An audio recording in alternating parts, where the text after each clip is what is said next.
Bonjour, je suis Jean-Yves Arrivé, psychologue, consultant en ressources humaines et coach. Je vais vous parler aujourd'hui des pensées parasites. Alors qu'est-ce que c'est que ces pensées parasites? Ce sont des pensées qui viennent submerger notre esprit et qui parfois d'ailleurs nous amènent de l'énergie, des émotions positives, mais hélas aussi souvent des idées négatives qui nous incitent à procrastiner, à ne pas nous investir dans l'action, à nous dévaloriser même parfois. Donc, par rapport à ces pensées positives et à quelques-unes de celles qui sont les plus couramment exprimées par mes clients, je vous propose quelques astuces pour essayer de vous en débarrasser. Pensée 1. Je ne suis pas capable de réussir aussi bien que mon père, que ma grande sœur, que mon meilleur ami. Qui d'entre vous n'a pas eu de temps à autre cette pensée qui a affleuré son esprit? Donc, que faire? Moi, je vous propose d'accueillir cette pensée, de la laisser monter et de préparer un tableau avec 2 colonnes. Vous allez d'un côté écrire « cette pensée est fausse parce que » et de l'autre « cette pensée est vraie parce que ». Attention, vous devez démarrer par la colonne « c'est faux parce que ». C'est faux parce que je suis courageux et travailleur.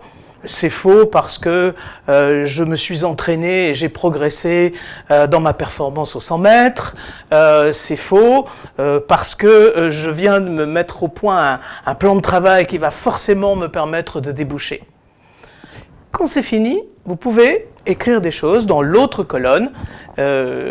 C'est vrai parce que j'ai échoué à mon dernier examen. C'est vrai parce que mes copains ont intégré une meilleure école que moi. Ce travail fait, vous allez vous centrer sur ce qui est selon vous faux. Et vous allez vous apercevoir que vous avez des potentiels, des aptitudes, et que c'est ça qu'il doit falloir développer. Vous n'avez pas besoin de vous comparer aux autres. Vous êtes différents. Vous avez vos richesses, vous avez votre potentiel, et c'est sur celui-là que vous devez construire. Vous êtes capable de, vous allez pouvoir, vous allez arriver à visualiser cette capacité que vous avez à réussir. Ce sera votre propre réussite. Et dans l'autre colonne, essayez d'identifier 1 ou 2 aspects que vous pourriez améliorer en travaillant au quotidien, en étant plus attentif, en vous donnant des petits objectifs. Et vous allez voir que globalement, votre confiance en vous, sur cet aspect de réussite, va s'améliorer. Pensée numéro 2. Vous avez souvent l'impression que vous n'avez rien d'intéressant à dire, que vous n'intéressez pas votre entourage. Et du coup, vous vous limitez. Alors, là, il va falloir prendre votre courage à 2 mains. Vous allez demander à des personnes qui vous connaissent bien ce qu'elles pensent de votre comportement dans un groupe ou au travail. Et vous allez leur demander si ce relatif silence les gêne. Et là, vous allez découvrir des commentaires positifs. Mais non, au contraire, on sent ton écoute bienveillante, on sent ton empathie. Tu n'interromps pas les gens, tu es attentif à nous, on aime bien ça. Ils vont même être surpris que vous vous posiez la question. Du coup, l'intérêt, c'est qu'ils vont être attentifs dorénavant, peut-être à vous solliciter un peu plus directement, à vous demander votre avis, et vous allez créer une sorte de cercle vertueux qui fait qu'on va s'intéresser plus à ce que vous pensez et à vous solliciter plus pour que vous puissiez prendre la parole. Et vous aussi, vous allez découvrir que vous avez des choses à dire et que vous pouvez intéresser votre entourage. Pensée 3. J'ai trop peur de ces gens agressifs, coléreux. Ils me paralysent, je n'arrive pas à faire face. D'abord, sachez que quelqu'un de coléreux, c'est quelqu'un qui a peur. C'est quelqu'un qui n'est pas sûr de lui, qui n'est pas sûr de ses arguments, qui n'est pas sûr d'arriver à son objectif. Et ce qu'il essaye de faire, c'est de générer chez vous cette peur. Il essaye de vous paralyser, de vous tétaniser, pour qu'au final, vous alliez dans son sens. La dynamique, elle est facile à démonter.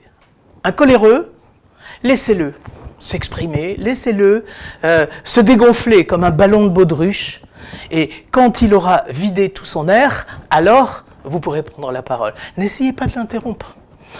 Il ne vous écoute pas, il fait son show. Donc, seulement quand il est à bout de souffle, reformulez ce que vous avez entendu en enlevant le côté agressif, mais simplement l'essentiel. Donc si j'ai bien compris, tu as l'impression que je te néglige en ce moment, ou tu penses que je suis pas aussi juste qu'il le faudrait avec toi par rapport aux autres membres de l'équipe. Vous lui reformulez la chose, et là, le dialogue s'installe, et vous pouvez reprendre un échange positif et constructif. Pensée 4. Vous avez souvent l'impression de ne pas être à la hauteur et d'être jugé par les autres. Alors là, stop. On est dans le registre des peurs irrationnelles, et vous allez démonter ça tout de suite. Qu'est-ce que vous aimez chez vous? Qu'est-ce que vous appréciez dans votre manière d'être et de faire?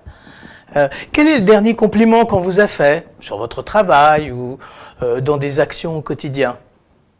Vous devez apprendre à être fier de ces éléments-là et vous devez les cultiver. Et d'abord, vous devez commencer par vous apprécier, parce que sachez que si vous ne vous appréciez pas, vous ne pouvez pas demander aux autres de vous apprécier. Commencez par valoriser ce que vous êtes, ce que vous savez faire et continuez à développer ces talents qui feront de vous quelqu'un qui aura une meilleure estime de lui-même et qui sera beaucoup plus apprécié par les autres. Pensée 5. Je suis frustré, je ne peux pas faire tout ce que je veux parce que je ne suis pas heureux parce que je n'ai pas assez d'argent. Ah, tiens donc, le bonheur, ça se fait avec de l'argent seulement. Et si le bonheur, c'était ici et maintenant, et pas dans 2 ans, et pas avec beaucoup d'aisance matérielle?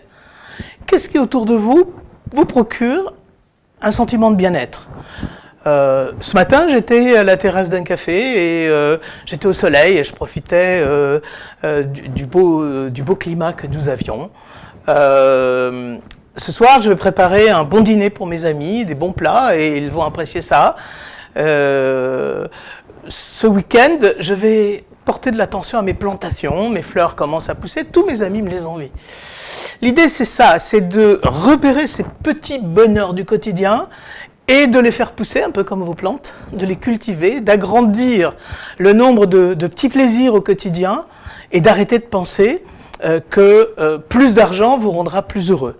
Plus d'argent vous apportera peut-être plus de confort matériel, mais est-ce que le confort matériel, c'est le bonheur? Eh bien voilà une question que vous devez vous poser. Bon courage pour mettre en œuvre la lutte contre les pensées parasites.